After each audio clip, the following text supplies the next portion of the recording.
And during that relationship, Marilyn called out my name, Sonny. And Bobby Kennedy went crazy. He immediately called up Hoover and he said, "Who is this guy, Sonny Franzese?" And Hoover let him know because they had a file on my father, obviously. And Bobby Kennedy said, "I want that guy in jail. You release the vengeance of the Justice Department on him and you send him to prison."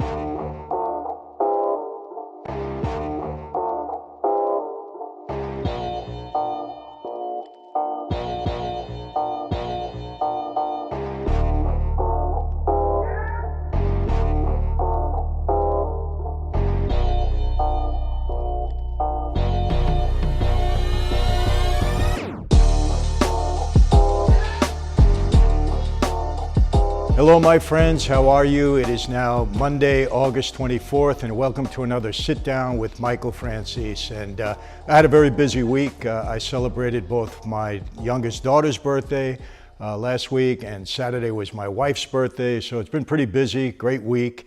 And I want to thank all of you for sending such well wishes, happy birthday wishes to both my daughter and to my wife.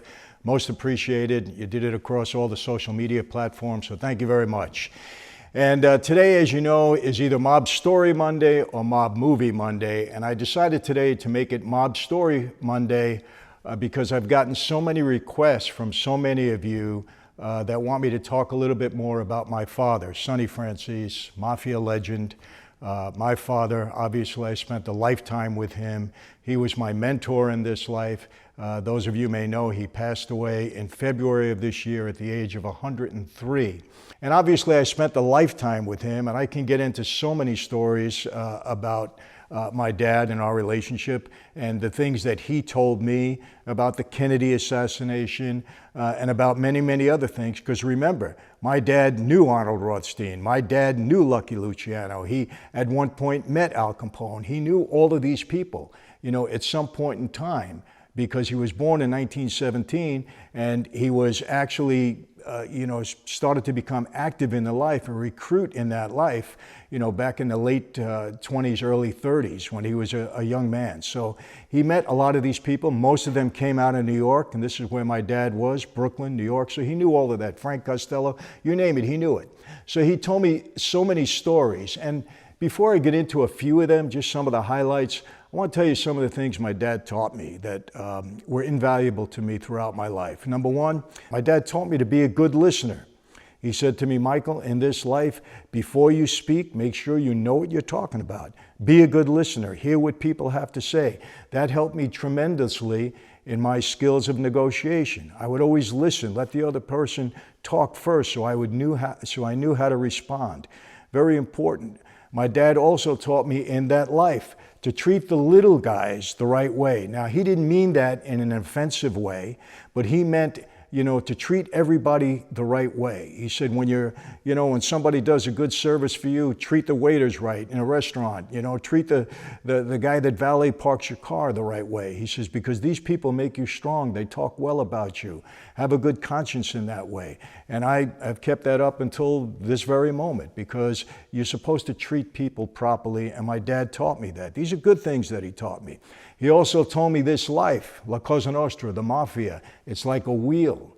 He said, the guy that's on the bottom today could be your superior tomorrow, so be careful how you treat people, be careful how you talk about people. He also told me another thing, in that life, you're going to be put in a position when you rise in the ranks to make a decision about the life of somebody. Serious things happen. And he always told me, Michael, always be cautious. Don't be the first one to pass judgment on somebody because someday it's going to be your turn and you'll be dealt with the same way. So all of these things he's taught me, and I hope you're listening, people, because this is important in your life. You don't only apply this to the mob life, you apply it to life in general. And I attribute listening to my father in certain ways for the reason that I'm still here and still alive, and I still made it out of that life. So these are important things that my dad taught me. And I will tell you this, we did have our differences. When I walked away, I told my dad, look, Dad, you don't understand that your involvement in this life was very destructive to our family. You don't get that. He never wanted to admit that. And he told me, Mike, he said, you know, I was framed. I went to jail for a crime I didn't commit. And as a result, my family was destroyed. I said, yeah, Dad, I know that. But you weren't framed because you were a doctor, a lawyer, or a priest. You were framed because we were mobsters. That's our life. And the government came after us. I don't justify their framing you. I believe with all my heart they framed you. I'll take it to my death. But still, this is the reason, okay, that we're targeted like this, because we're part of a criminal lifestyle. He had a problem with that, but it's okay. I understood my dad's mentality, and I loved him until he passed away. I love him still. And hopefully, as a Christian, I believe that my dad did accept Christ. I really believe that. I've had thousands of people praying for him throughout the years. I hope one day that I'll see both him and my mom in heaven. That's part of my faith. You know, sorry for those people that don't believe that that's what I believe, and I just like to relay that. So, with that, a couple of highlight stories from my dad.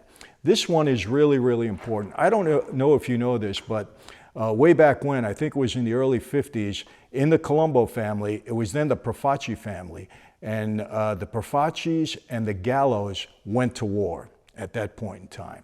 During that time, the Gallos kidnapped a number of Profaci soldiers. They kidnapped Joe Colombo, was one of them. Sally the Sheik, who was my father's mentor. He was a prominent guy in that life. The Gallos kidnapped them and wanted a ransom from Profaci. And they wanted certain stipulations at that time. And they asked at that time for my father, Sonny Franzese, to come in and negotiate the release of those hostages. They only wanted my father because they respected him. Now, this is the story my dad told me, and I do believe it, even though it was before my time. My dad went in there and successfully negotiated the release of those hostages, one of them being Joe Colombo, which was one of the reasons why my dad became Joe Colombo's underboss when Joe Colombo took over the family. And the reason they chose my dad, because my dad was very well respected by both factions at that point in time, because of the way he carried himself, because of the work that he did. He was a well-respected guy, and that was one of the reasons why he became a prominent person in that life, in the Colombo family early on. And it was also at that point in time that my dad started to become well-recognized, well-known, unfortunately, by the Justice Department and the government. And my dad started to rise in the ranks and became a major target of law enforcement, which is not good. When you become popular with law enforcement, not good. If John Gotti was alive, you could just ask him that. But in that life, to be low-key, to be undercover, to be not known, that's the way it should be. I was guilty myself of becoming a major target, and as a result, 5 indictments, spent 10 years in jail. You know the whole bit, we don't have to go over that. So the best thing in that life, like some of the old timers, stay low key. But unfortunately today, it's very, very difficult. So that was one reason why my father rose in the ranks. But you know, another thing, I asked my dad one time, after he had been in prison, my dad had so much publicity back in the 60s. I mean, he was the John Gotti of his day. And you know, after he had been in prison for a while, I went to him, and you know, I was already a made guy at that point. And I said, Dad, I said, I don't get it. I said, you got to answer this for me. You were obviously a major figure in that life, but you weren't the major figure. I mean, there was a lot of guys at that time, Frank Costello, Joe Colombo, a lot of guys at that time that had as high or higher a profile than you. Why did they come after you with such a vengeance? Why did they target you the way they did? And, you know, he said to me, he says, Mike, you know, I never wanted to tell you this while your mother was alive. And my mother had just passed away. We were sitting in a visiting room in prison. He says, but here's the reason. You know, J. Edgar Hoover at that time, if you remember, some of you who go back that time, he would never even admit the existence of the mafia. Why wouldn't he do that? Because we had dirt on him. We had pictures of him as a cross-dresser. We had dirt on him being involved with another man at that point. And again, this is 50, 60 years ago. That didn't go over too well, especially if you were a prominent figure. Today it's different, we accept that, but back then you didn't. And I know a particular story where J. Edgar Hoover was in the Stork Club, very famous place in New York where everybody used to hang out, famous nightclub. Celebrities were there, diplomats were there, ambassadors were there, and mob guys were there. And the Stork Club was owned by a guy by the name of Sherman Billingsley, who was associated with Luciano and Costello. They had a piece of the place. So my father would frequent there a lot. But J. Edgar Hoover, at one point in time, went into the men's room with his then boyfriend, didn't realize that the men's room was bugged and that they had, more dirt on him as a result of what happened in the men's room at that point. Because Sherman Billingsley, a lot of people didn't know at that time, he used to wire the tables. He had photographers everywhere because he wanted to get dirt on celebrities so that he can keep them coming back into the Stork Club. It was kind of his way of doing things. People didn't know that, but the mob guys knew that. So they had a lot on Hoover at that time. He would never even admit the existence of the mob. So I said, Dad, how did the FBI get all over you? And he said, Mike, again, didn't want to tell you this while your mother was alive, but I'm going to tell you now. I said, what? He said, I was in the Stork Club one night. He says, and I was saying hello to a couple of people, and Frank Costello and I were talking, and who happened to walk by but Marilyn Monroe? And Frank said, hello, Marilyn. Let me introduce you to my good friend, Sonny Franzese. And my father met Marilyn, so on and so forth. They were talking for a while. A little later on, my dad went over to the bar because Marilyn asked to speak to him. So he goes over to the bar where she is, and they sit down and they have a drink.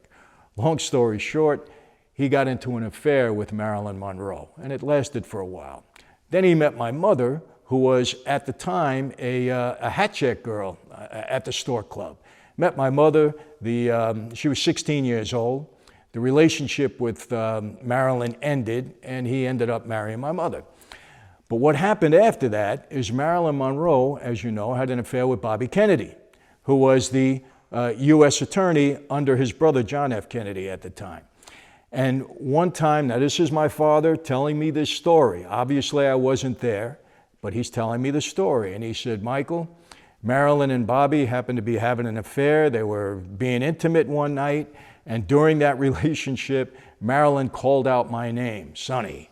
And Bobby Kennedy went crazy. He immediately called up Hoover.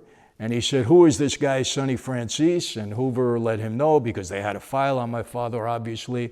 And Bobby Kennedy said, I want that guy in jail. You release the vengeance of the Justice Department on him, and you send him to prison. And from that point on, my father became a major target. So he attributes Bobby Kennedy to his demise. And my father never liked Bobby Kennedy, always talked bad about him, never liked him. And you know what?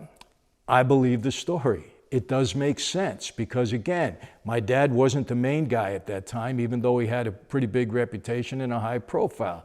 So it made a lot of sense. So my dad had an affair with Marilyn Monroe. Yes, I do believe it. Yes, it makes sense. So that's one of the stories that I wanted to relate. So that's it for today. I will be back tomorrow, and tomorrow I'm going to talk to you about Henry Hill and about Al Sharpton. I said I would, and I've got so many comments asking me about my relationship with Henry Hill. I'm going to get into that a little bit tomorrow.